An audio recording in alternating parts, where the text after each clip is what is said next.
ไม่สูงค่าตอนในธรรมะอ่านสระจำกันค่ะเนาะสระนะคะอย่าไปลืมค่ะเนาะ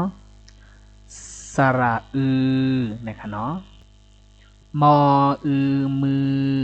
มือนะคะเนาะสระเนี่ยย้อนเบอร์สั่งและ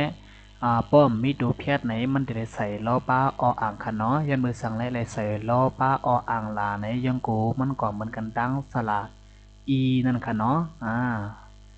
ส่วนค่ะเนาะก็เบอร์ส่วนนั้นป้อมมีตัวเพียดไหนมันเขาเลยใส่ป้าสระเขาจะได้ใส่บันป้าออ่างตั้งหลังมันในดูเห็นเขาจะเป็นเริ่มค่ะเนาะเขามาด้วยทางตัวหนึ่งค่ะเนาะถอถือ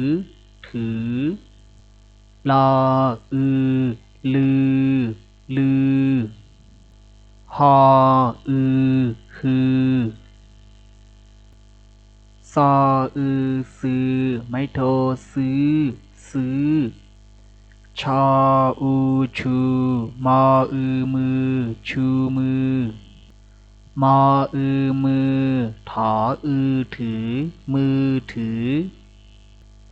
ถอถือยออายาถือยาสะดือสออะสะดอดือสะดือก็ไม่เขาขึ้นมาอ่านเต็งแล้วมันกว่าค่ะเนาะสระมือถือลือคือซื้อชูมือมือถือถือยาถือยา